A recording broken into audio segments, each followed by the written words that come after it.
അറിയില്ലേ, അമരേഷ് പോത്തൂറി മഹാകവിയാ, എന്റെ ഗുരുവാ.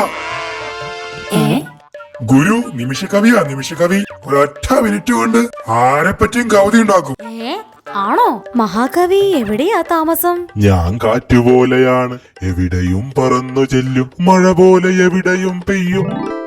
കുറുക്കനെന്നൊരു മാളം, കൗശലമെല്ലാം വരിവരിയായി പുറത്തു വരുമൊരു മാളം. ആഹാ, ഹൈ ശരു, കേട്ടോ, എന്നെ പറ്റിയുള്ള കവിതയാ. കടുവാ പല്ലൊരു കളിവഞ്ചി, മാനും മുയലും കേറിത്തുഴയും കടുവാ പല്ലൊരു കളിവഞ്ചി. സൂത്ര, മാൻ വഞ്ചി തുഴയുമോ? അതെ, ഗുരു കവിത കൊണ്ട് എന്തും സാധിക്കുന്ന ആളാ.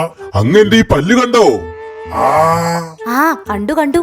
അതിനേക്കാൾ മൂർച്ച എന്റെ കവിതകൾക്ക്. നിങ്ങളൊക്കെ ശത്രുവിനെ കടിച്ചു മാന്തി നേരിടും, ഞാൻ കവിത കൊണ്ട് നേരിടും. എന്നാലേ ഞാനൊരു കാര്യം പറയട്ടെ. അങ്ങയെ പറ്റി മഹാകാവ്യം എഴുതാനാണോ? ഞാൻ തയ്യാർ. അതല്ല, ഞങ്ങൾക്കൊരു ശത്രുവിനെ കവിത കൊണ്ട് നേരിടണം. അത്രേ ഉള്ളൂ. ശരി, ആളെ കാണിച്ചു തരൂ. ഞാൻ അവന്റെ അടുത്തേക്ക് കാറ്റുപോലെ പറന്നു ചെല്ലും, എന്റെ കവിത ഇടിമിന്നൽ പോലെ അവിടെ വീഴും, വെയിൽ പോലെ പരക്കും. അത് മതി, അത് മതി. നമ്മുടെ കടിയൻ ആള്. മൂപ്പരെ ഒന്ന് കവിത ചൊല്ലി ആക്രമിക്കണം.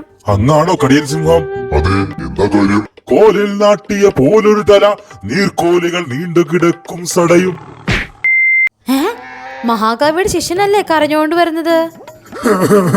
പറഞ്ഞ പോലെ ഗുരു കാറ്റ് പോലെ പറഞ്ഞു തന്നു, കവിതയും ചൊല്ലി. പക്ഷേ ഇടിമിന്നൽ ആ സിംഹത്തിന്റെ വകയായിരുന്നു. ഇപ്പോതെ വെയില് പോലെ അവിടെ പരന്ന് കിടപ്പുണ്ട്. അയ്യോ അമ്മ, അയ്യോ അയ്യോ അയ്യോ.